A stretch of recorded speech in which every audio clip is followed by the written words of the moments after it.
tour today takes us around this little green loop. It's about a quarter mile of the total 5.5 miles of passageway that we have down here. This should take us all of 50 minutes, just kind of depending on how many questions we all have. On our tour today, we focus on cavern formations, fossils, and wildlife. So you guys are probably familiar with stalactites and stalagmites, right? So we'll talk about those. You may not be super familiar with their formation process, so we'll definitely cover that today. And then you may have seen flowstone and draperies before, but you probably haven't had them described to you in detail or been able to identify them yourself, so we'll check those out today as well. And then towards the end of the tour, we'll also look at a super rare formation called the cave shield, found in fewer than 100 cavern systems throughout the entire world. We also have fossils down here. So where we're standing right now was once an ancient ocean bed. Think warm, shallow seas like you find off coastal Florida. These were filled with life, including this guy that you see here called a crinoid, or these days what we call a sea lily. They root to the seafloor, extend up with big old tubular bodies, and then filter feed with these brushy heads as they sort of hang out at the bottom of the sea, just waving around. These guys, these days anyway, look like little Cheerios in the ceiling, little straws or drywall screws that you might find up at the Hall of Dreams, so we'll be sure to check those out. And then our living species, well, first of all, we can check out the bats over here. We got 1, 2, 3. I believe that's it. I'm not sure where Tristan saw the other ones, but yeah, we got 3 little tricolored bats in here, guys. So I know they look super small. This is as big as they're gonna get. This is their full adult size, just maybe 2 or 3 inches long. One of the smaller bat species in the world. They're also what we call a vulnerable species. They're sort of listed as like, decreasing amounts of habitat for them, or certain diseases threatening them. So definitely glad to have a couple of healthy guys in here hanging out. Yeah, do you guys see them on the ceiling? If you're looking for something throughout the tour, I'll probably make a little shadow with my hand and pinch together where I'm hoping that you'll look. So yeah, I'm not sure if these guys have been named yet, but I like to just call all of the bats John. So this is John, John, and John. But yeah, that's one of our wildlife species that we can find in here. We also have salamanders. These are sort of our main suspects today. We might see slimy salamanders, we might see cave salamanders, but we don't have them on the payroll, so we can't guarantee that we'll see them today. The slimy salamander is known for releasing a thick mucus coat whenever it feels threatened as its defense mechanism, so that's where it gets that name from. And then the cave salamander here, I'm not sure if anyone made little jokes at you at the desk about not looking at salamanders, or if you saw the little line on your ticket reservation form online, but this is the one you can't lick. He actually has a neurotoxin on his slime coat that if ingested can cause nerve damage, seizures, and even heart attacks if you already have a heart condition, so definitely don't lick them. And also please don't even touch them. They're what we call lungless salamanders. So they breathe through small pores in their skin, and if we touch them, those same oils from our skin that damage the formations can also clog up their pores, sort of causing illness and also suffocation in some cases, so please just don't touch any of the animals in here. These guys mostly feed on cave crickets, which actually look right above you here now. There's no one. It's just a little bit. You never know who's going to be the squeamish one on the tour, but we do actually have a couple of them right above us here. 1, 2, for you guys here, 3, a couple directly above you, actually right here. They're pretty abundant in here. Yeah, they're deaf, they're blind, they're really dumb. So nothing to worry about with them. They just make for a pure 100% protein source with the salamanders for them to get big and strong. Another salamander that we probably won't see but does live in the cave is the spring salamander. This guy's super rare. He lives way back here in the creek that sort of runs in the back of the cavern system. And then the Crystal Caverns cave spider.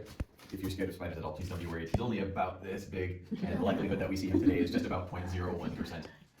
He relies on his senses other than eyesight to hunt, like his sense of smell, his sense of touch, and his sense of hearing, to be able to hunt successfully. And because we're loud, we're stinky, and we cause vibrations in here, he hates this section of the cave. So he really only lives way back here, where we don't have people there as often. The coolest thing about this spider, though, well, actually 2 really cool things. One, you can only find this spider in this cavern system in the entire world. It's an endemic species, so super rare. Very little amount of habitat for this guy, but also his skin, like you can see here, is kind of translucent and see-through up until he eats something, and then he shines bright red with the blood of his prey. Pretty funny, but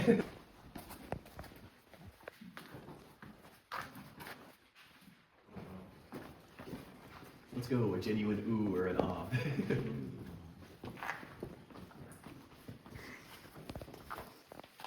Sweet. So yeah, welcome to the Crystal Palace, everyone. Now, I know some of you have been in cavern systems before. Is this anyone's first time in a cave? Yes? Oh, we got at least one. Okay, great. I get to do my geology spiel. Everything you see here, from the open space itself to the formations all along the ceiling in here, and the growths coming up from the ground across the way, it's all formed by water. So over a very long period of time, rainwater falls and sort of seeps through cracks in the rocks that make up the mountain here. Now, there are weak acids in that rainwater, like carbonic acid. And over time, that acid can start to dissolve the calcium in the limestone, and from there, physical erosion can take over. Just like how the Colorado River carves out the Grand Canyon out west, the water can actually fill up the space, and from there it starts to swirl around and move around at high paces and pressures, and that will actually carve out a giant room like this. Over time, those giant rooms, we'll get a few of them collected under the mountain, and then they connect to each other with stream passages like the creek at the back of the cave here. And that's how you get sort of a cavern system, rather than a single open room, a cave we would call that. And that can range anywhere from 5.5 miles like we have here, all the way up to upwards of 500 miles like they have out at Mammoth Cave in Kentucky. Wow. Yeah. Yeah, it's a huge cavern system, largest passageway in the world, 526 miles in map passage there, pretty wild. But all this water's got to go somewhere, so it eventually drains out to the Tennessee River, which is on the other side of the mountain here, or to Black Creek if it's going that way. And from there we get a process known as breakdown occurring. A young, fresh cave that's been newly opened is pretty unstable, and so it's got to stabilize over time. And to do that, it goes through a process called a breakdown, where large chunks of limestone fall down from the ceiling, and we can actually see the result of that here. So in this room, all over the place, you'll see smooth surfaces contrasted with very angular boulders, right? Got one here, one directly in front of you guys on the left there, and even right behind you guys, illuminated in orange, is one of those sharp boulders. These were all attached to the ceiling. You can imagine them just coming crashing down. This process still occurs in the cave today. I know, very reassuring. Not in this section though, please don't worry. Insurance would absolutely destroy us. Yeah, only you guys are able to go back to where the breakdown is still occurring, but it is pretty cool back there. Regardless, once the cave itself is stable, all of our calcite features begin to form. So if you look on the ceiling here, we get some baby stalactites, or soda straws as we call them. The calcite deposition process is pretty straightforward. You can just think of the water as sort of dissolving slight bits of the rock that makes up the mountain and putting that somewhere else. The main component of limestone is called calcium carbonate. So the water dissolves that, like you dissolve your sugar in your sweet tea. It's in the water here, even though we can't see it, and as it clings to the ceiling here, it'll deposit little bits of that calcium carbonate on the ceiling. At that point, we'll call it calcite rather than calcium carbonate. It's the same chemical structure, it's just the form that it takes at that point. And these baby soda straws, they take forever to form. Just about an inch of growth for 100 years on average for these guys. So you can imagine, when you look at a giant stalactite like this, yeah, I'll let you do the math on that one. But these are called soda straws because they are hollow inside. You could theoretically pop one off and drink some Coca-Cola through it, but highly illegal. We're not doing that today. Over time, though, they can get about carrot sized here, and like I mentioned with this one earlier, just a huge, huge stalactite. And all over the place, we're looking at thousands and thousands of years of growth, especially back there, where we'll be towards the end of the tour. If the water is dripping to the floor, though, rather than clinging to the ceiling, you'll get stalagmites or ground formations, like you see across the way there. Again, this one is genuinely massive, but we'll get a better view of it towards the end of the tour. And over time, they can grow large enough to meet in the middle, forming what we call a column. So we'll see that here. We have sort of like a saber-toothed tiger figure here. His eyes there, he's got a big old nose. His saber tooth is sticking down. Maybe it's an elephant's trunk, depending on who you are. But that saber tooth or elephant trunk is one of those columns. As is this giant feature next to me here. This thing's huge. I mean, again, an inch per 100 years, this thing's got to be ancient. And you can see it's still growing too. Anywhere you see this bright, sparkly material, that's fresh, active calcite formation going on. There's a soda straw above it that drips water down, and as it rolls over, it deposits those calcite crystals. And that's what gives us the sort of unicorn dust look, or the very sparkly, fresh calcite. We'll see a bunch of that throughout the tour today, and that's actually why we call this place the Crystal Palace Room. That business model for our town. So he looks around for parcels of land with caves on them, and after hearing, okay, both of these are like folklore legends. We don't know if this is actually how he discovered the place, but he hears a tale of either two boys chasing a rabbit into the side of the mountain here, or of farmers sitting outside feeling cold air blowing out onto them during the hot days of summer.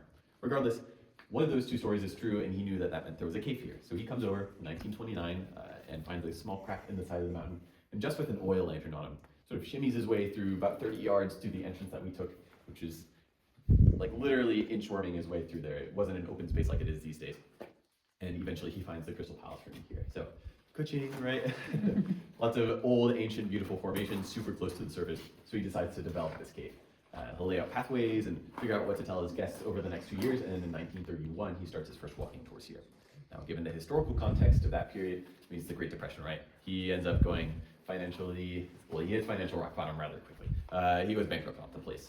So his tours were about 15 minutes, and he was charging 75 cents for a ticket, which could probably feed your family for about 2 weeks after the Depression because of that, like I said, financial rock bottom. So after a few different owners, it ends up reaching the hands of a couple people we call the Smith brothers. They're more Chattanooga locals. They're coming in here wanting to expand the cave tour, and that's actually where the pit here comes into play. If you look down there, it's not actually bottomless. The Smith brothers dug down there hoping to find some more cavern passage, and unfortunately, just hit the bedrock down there. Where they found success, though, is actually up and to the right. So if you look underneath the ledge here, you'll see over on the right side, out of your way. Over on the right side there's a small opening illuminated with green light. That's what we call the Smith Brothers squeeze. They went back there, no butter, no Crisco involved to help them slide through there. Just great ingenuity and the power of Budweiser. They found a small opening there, but they had to use the push-pull method to get through, where you approach the squeeze with your legs crossed, your arm tossed above your head, and exhale, pull the air from your lungs while your brother's behind you and shoves you through by the feet, and you turn around and pull your brother through by the arms. These guys were insane. And if it makes anything better, they actually went back there with dynamite with them and started blasting pathways out, and that's the pathway we take today. So we got something called the wishing well here. My assumption is that the Smith brothers spent every penny that they had on dynamite, and as such, needed a way to sort of beg for spare change from the tour guests. So as soon as they had space, they built a wishing well here. People would toss in their coins, but the Smith brothers didn't care about the wishes, they cared about the money, so they'd strip out the money and add it to their profits. But over time, the metal from the coins would actually leach out into the water, making it really toxic for the wildlife in here. So salamanders would come in here looking for a day at the pool, and unfortunately pass away of metal toxicity. That is not the case anymore, though. Back in the 2000s, they drained all the water, scooped out all the change, and replaced this with natural cavern water, either from other pools, or these days this is self-replenishing, so they could have just let it fill up over time. Regardless, though, it does now function as a little salamander oasis. You can't see anyone in the pool right now, but we frequently find cave and slimy salamanders down here. And they always leave behind little tail trails that you might see at the front of the pool here, or at the bottom of the pool. See those little lines over here? Yeah, those are all the tail trails from them walking around down here. I believe we have a few different groups on the tour here. How about we all get our groups together and give a guess as to how far underground we are right here? We can put some stakes on this. Whoever gets furthest from correct buys me ice cream. Anyway, get together. I'll give you guys a few seconds to come up with your guess. 7 feet. I'd say 50.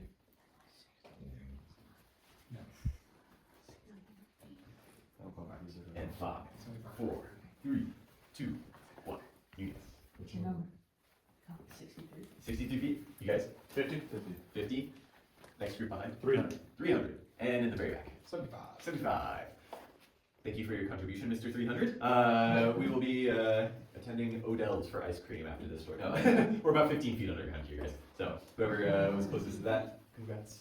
I believe it was the 50 guess, right? Yep. Yeah, good job, guys. So if you need any proof of that, we do actually have some tree roots growing through the ceiling here. There's actually a little cedar tree over top of us at the moment, and its roots grow through small cracks in the limestone. In fact, if you were desperate to get off the tour, you thought my jokes were too bad, you can blast through the wall here, find your car in the parking lot. Yep, it's just on the other side of that formation there. Some guides will tell you they know the exact tree that those roots belong to. If you come back and take their tour and they say that, don't believe anything they say. We do not know what tree that belongs to. We do have a little sound. Too much energy, and then I tell them that, and suddenly they're just little angels. It's like magic. Until I show them that it's really just a couple inches of water.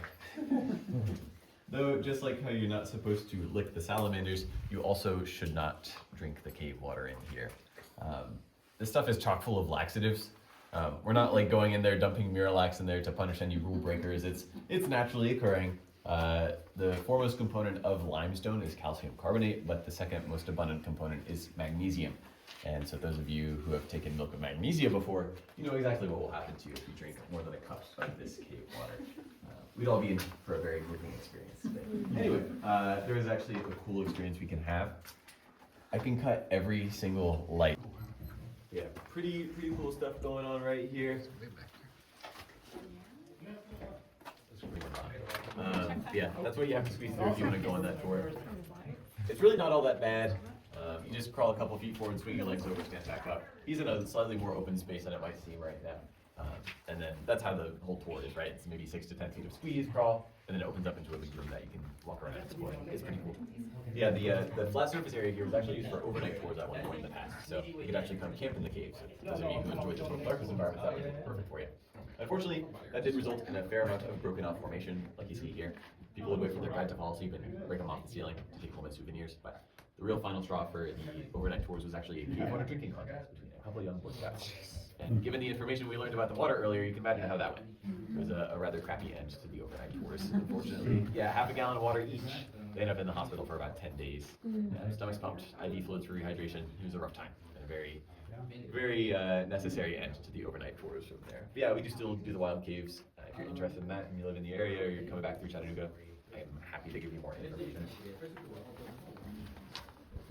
Cloth hanging down, rippled effects. We'll call that a creek. It's just the result of calcite-rich water running over the same spot over and over again, forming nice little ribbons of calcite. We also, on the ceiling, have these really densely packed clusters of stalactite and soda straws that actually kind of look like a medieval torture device, especially when you consider that they can fall off the ceiling. Yeah, so it's a little bit scary, but fortunately we don't have any over top of us right now. Whenever they do fall down, though, they leave these little cave scabs, as we call them.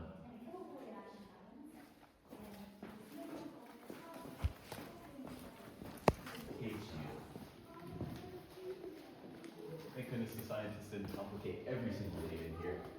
This is pretty straightforward, just a cave shield, and it is a decent sized disc of calcite as opposed to all the other stuff, which is just, either stalactites or stalagmites forming straight lines. The cave shield here, though, like I mentioned at the board earlier, is found in fewer than 100 cavern systems in the whole world. It's super rare because its formation conditions are very specific. Everything else is formed just from water and gravity, but this actually forms from water pressure. Behind this straight section you might see on the right side of the disc, there is actually a crack in the limestone wall behind there. And just like how if you're in the bathtub or in the pool, you can sort of squeeze your hands together and shoot water out, those walls do the exact same thing. The two walls can squeeze together and send a bead of water or like a very weak stream of water upwards against gravity, and then as it rolls down, it deposits more and more of the calcite. Once it can't fight against gravity any longer, the actual shield part, the disc, is done, and the drapery is formed from the bottom. But the coolest view of this thing is actually from beneath it. You'll see the only section of it that's attached to the wall is the original crack in the limestone.